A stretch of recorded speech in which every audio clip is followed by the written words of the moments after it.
जय हिंद, जय भारत। स्वागत है आपका अपने YouTube channel Oswal study point पर। दोस्तों, मैं भारत एक दृष्टि में आपको बताऊंगा भौगोलिक क्षेत्र के बारे में, इसकी चौड़ाई, लंबाई, क्षेत्रफल आदि के बारे में सभी कुछ बताऊंगा। तो चलिए अपनी इस वीडियो को शुरू करते हैं। समय नष्ट नहीं करना है, समय बड़ा ही कीमती है।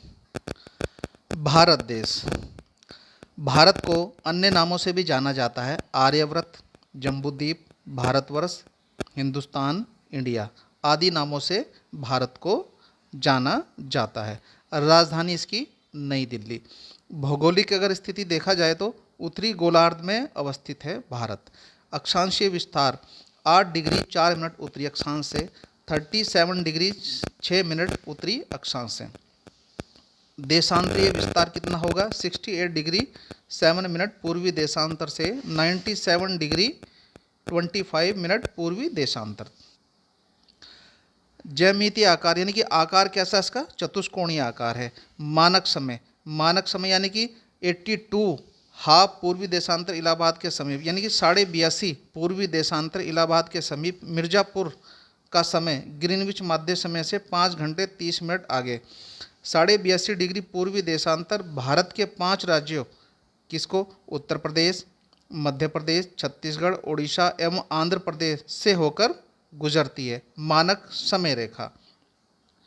इसका भौगोलिक विस्तार, लंबाई है उत्तर से दक्षिण 3214 किलोमीटर, चौड़ाई है पूर्व से पश्चिम 2933 किलोमीटर।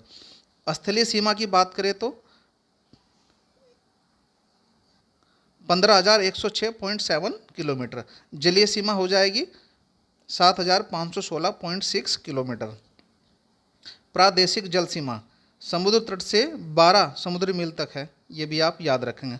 संलग्न क्षेत्र हैं प्रादेशिक जल सीमा से आगे 24 समुद्री मील तक। आर्थिक क्षेत्र की बात करें तो संलग्न क्षेत्र से आगे 200 समुद्री मील तक। जलवायु मानसूनी जलवायु है भारत की। इसका क्षेत्रफल है 32,87,263 वर्ग किलोमीटर। विश्व के कुल क्षेत्रफल का कितना प्रतिशत है? 2.4%। ये भी आप याद रखेंगे। क्षेत्रफल की दृष्टि से विश्व में 7वां स्थान है हमारे भारत का।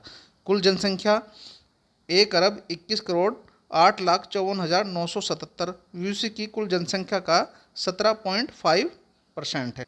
ये भी आप याद रखें। जनसंख्या की दृष्टि से विश्व में स्थान है द्वितीय। प्रथम जो है इस समय चीन है। पुरुष जनसंख्या है 62,70,258।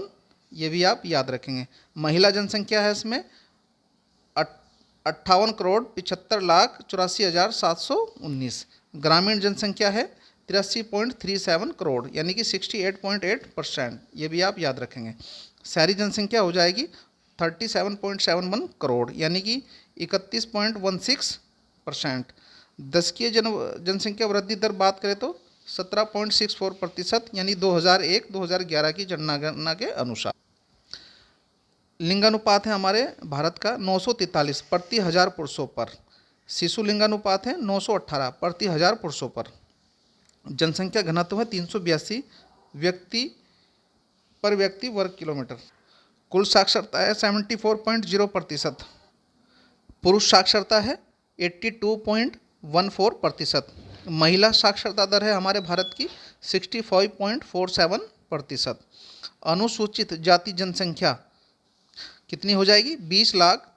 20 करोड़ 13,78,086। कुल जनसंख्या का कितना है? 16.6%, यानी 16.6%। अनुसूचित जनजाति संख्या हो जाएगी 10,42,81,034। कुल जनसंख्या का 8.6%। राज्यों की संख्या है हमारे भारत में 28। केंद्र शासित प्रदेशों की संख्या है 8। पर्वतीय क्षेत्र का विस्तार 10.7%। पहाड़ी क्षेत्र का विस्तार हो जाएगा 18.6%। पठारी क्षेत्र का विस्तार है 27.7%। मैदानी क्षेत्र का विस्तार है 43.0%। दोस्तों, ये परीक्षा में पूछे जाते हैं क्वेश्चन, इनको आसान मत समझिएगा, इनको आप अच्छे तरीके से याद कर लें। कर्क रेखा हमारे भारत में 8 राज्यों से होकर गुजरती हैं, जिनका नाम है गुजरात, राजस्थान, मध्य प्रदेश, छत्तीसगढ़, झारखंड, पश्चिम बंगाल, त्रिपुरा, मिजोरम। समय रेखा IST इंडियन स्टैंडर्ड टाइम पर स्थित 5 राज्य कौन कौन से हैं? उत्तर प्रदेश, मध्य प्रदेश, छत्तीसगढ़, उड़ीसा, आंध्र प्रदेश। अंतर्राष्ट्रीय सीमा से संलग्न राज्य केंद्र शासित प्रदेश कौन से हैं? 18 है। तेल संशोधनशालाओं की संख्या कितनी है? 23, ये भी आप याद रखेंगे। राष्ट्रीय राजमार्गों की संख्या है 948, दिसंबर 2021 तक की है ये संख्या 948। बड़े बंदरगाहों की संख्या कितनी है? 13। राष्ट्रीय पशु बाघ है, वैज्ञानिक नाम पैंथरा टाइग्रिस। राष्ट्रीय विरासत पशु है हाथी। राष्ट्रीय पक्षी हमारा मोर हो जाएगा, वैज्ञानिक नाम पावो क्रिस्टेस। राष्ट्रीय वृक्ष बरगद, वैज्ञानिक नाम हो जाएगा फाइकस बेंगाल निंसिस। राष्ट्रीय पुष्प कमल है, वैज्ञानिक नाम हो जाएगा नीलम्बो नूसीफेरा। राष्ट्रीय चिन्ह अशोक स्तंभ है। राष्ट्रीय गान हमारा जनगण मन है, सभी जानते हैं। रचयिता कौन है इनके? रविंद्रनाथ टैगोर। राष्ट्रीय गीत वंदे मातरम है, किसने लिखा है? बंकिम चंद्र चटर्जी ने। राजकीय भाषा हमारे भारत की राजकीय भाषा कौन सी है? हिंदी। राष्ट्रीय लिपि है देवनागरी। राष्ट्रीय वाक्य सत्यमेव जयते स्रोत मुंडकोपनिषद से लिया गया है। राष्ट्रीय ध्वज तिरंगा। राष्ट्रीय नदी गंगा। राष्ट्रीय जलीय जीव है गंगा डॉल्फिन। दोस्तों, यदि मेरी वीडियो अच्छी लगी है तो प्लीज़ इसको लाइक और सब्सक्राइब जरूर करें। मुझे आशा है कि आप ये काम जरूर करेंगे।